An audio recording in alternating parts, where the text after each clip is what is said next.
The President of the United States tried to move World Cup matches out of American cities. He called up FIFA and demanded changes. And FIFA told him no. Not maybe. Not let's talk about it. No. In a battle between the most powerful politician on earth and the most powerful sports organization on earth, the sports organization won. Here's the full story of how Trump tried to relocate 2026 World Cup matches, which cities were targeted, and why FIFA has the final word no matter who's in the White House. So what exactly did Trump propose? According to multiple reports, Trump personally called FIFA President Gianni Infantino and demanded that certain 2026 World Cup matches be moved from cities he considered unsafe or politically problematic. Trump specifically cited crime rates and immigration policies in Democrat-run cities. He wanted matches relocated from Chicago, New York, and San Francisco to cities in Republican-led states like Texas and Florida. It was an unprecedented political intervention into World Cup host city selections, and FIFA rejected it outright. 3 cities were specifically named in the discussions. Chicago, home to Soldier Field, which will host multiple matches including a quarterfinal. New York, the tournament's crown jewel, with the final at MetLife Stadium in New Jersey. And San Francisco Levi's Stadium in Santa Clara was set to host several group stage matches including USA games. All 3 are in Democratic-led states. All 3 were flagged by Trump for their crime rates, immigration sanctuary policies, and what he called woke leadership. But here's the thing: FIFA had already vetted and approved these cities years ago. Trump's reasoning wasn't about football. It was about politics. He argued that Democrat-run cities had high crime rates that would endanger international visitors. He cited sanctuary city policies that he claimed would allow undocumented immigrants to attend matches freely. And he wanted World Cup matches in safe Republican-led states instead. But critics pointed out that crime statistics in tourist-heavy areas of these cities are actually lower than national averages. New York City, for example, is one of the safest big cities in America. The real motivation seemed to be political, denying Democrat cities the economic boost and global attention that hosting World Cup matches brings. FIFA's response was swift and definitive. According to sources, Infantino told Trump directly that match locations are contractually locked and cannot be changed by political interference. FIFA released a statement saying host city selection is based on technical criteria and contractual obligations, not political preferences. The message was clear: the President of the United States does not get to decide where World Cup matches are played. FIFA does.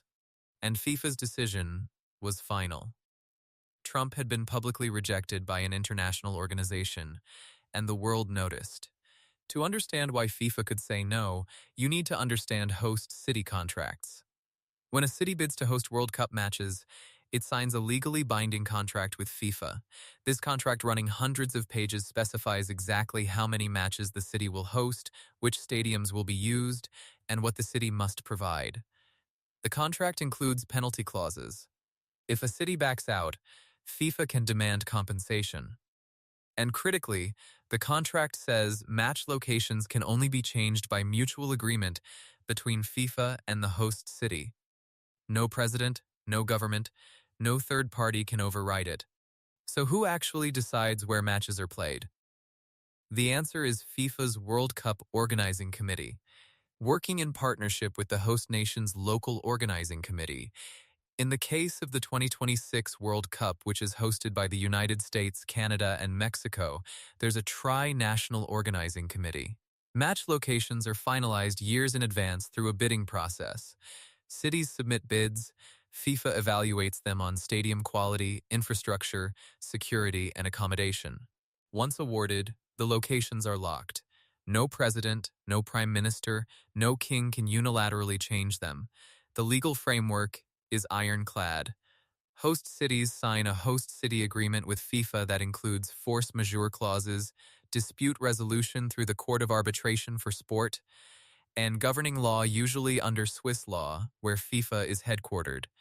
The contract also includes a no government interference clause, a direct response to decades of political meddling in football. This clause was strengthened after the 2014 Brazil World Cup and the 2018 Russia World Cup, where governments tried to influence operations. In legal terms, the host city agreement is one of the most airtight sports contracts in existence. What would happen if the US government simply refused to cooperate? This is where things get serious. FIFA has a nuclear option. They can relocate the entire tournament. If a host government fails to meet its obligations, FIFA's executive committee can vote to move matches or even strip the hosting rights entirely. This has happened before. In 1986, Colombia was originally awarded the World Cup, but couldn't meet FIFA's requirements, and the tournament was moved to Mexico. In 2022, FIFA threatened to move the Qatar World Cup over human rights concerns before ultimately not doing so. The threat is real. Trump isn't the first politician to try this. Political interference in World Cup hosting is almost as old as the tournament itself. In 1978, Argentina's military dictatorship used the World Cup for propaganda. In 2014, Brazil's president pressured FIFA over stadium locations and budgets. In 2018, Russian authorities influenced security and operational decisions. In 2022, Qatar faced global political pressure over human rights. And now Trump. But here's the difference in most cases. FIFA cooperated with governments to some degree. In Trump's case, FIFA drew a hard line. Why? Because Trump's demands were seen as purely political, not operational. So here's where we are. A tug of war between the world's most powerful political office and the world's most powerful sports organization. On one side, the White House with the full weight of the US government. On the other side, FIFA headquarters in Zurich with 211 member associations and centuries of institutional power. In the middle, the 2026 World Cup. 48 teams, 16 host cities, 104 matches, billions of dollars in revenue. And a simple question, who blinks first? The answer, as we now know, was FIFA didn't blink. And neither did the host cities. The targeted cities didn't stay silent. Chicago's mayor publicly stated that Soldier Field would host its matches as planned. New York's governor confirmed the final would remain at MetLife Stadium.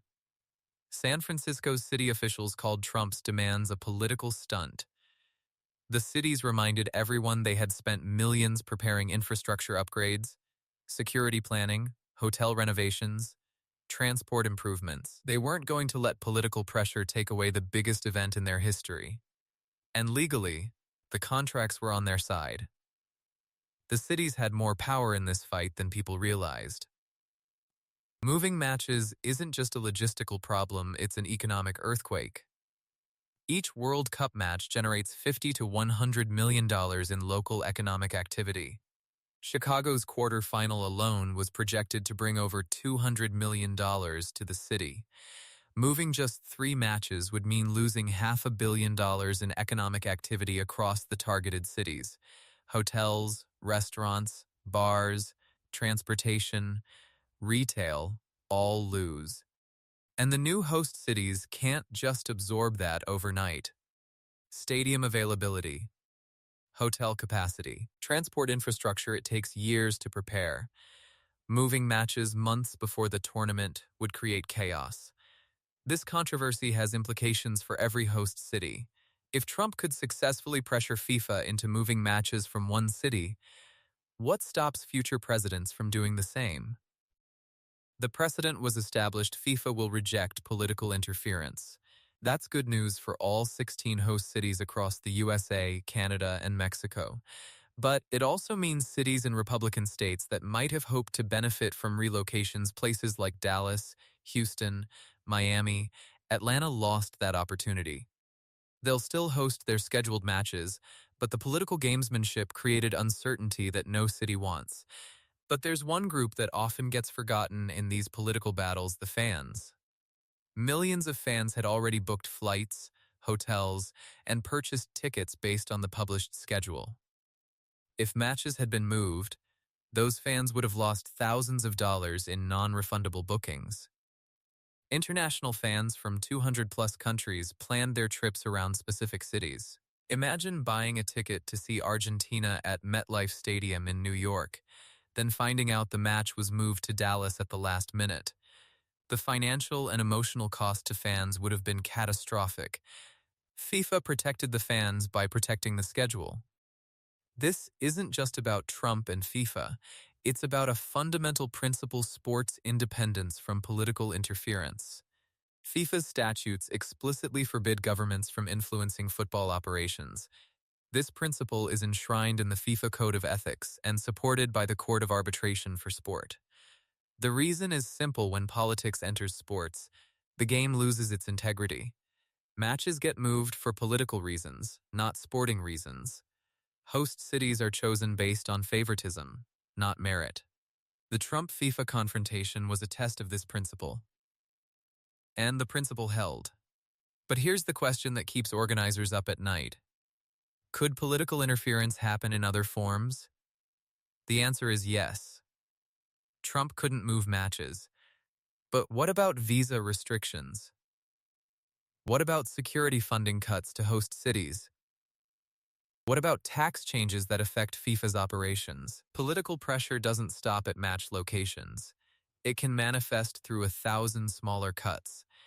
And this is where the next battle might happen, not in relocating matches, but in making it harder for certain cities to host them. FIFA won this round.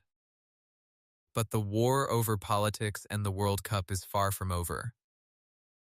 So here's what we learned. Trump tried to move World Cup matches out of Chicago, New York, and San Francisco. FIFA said no.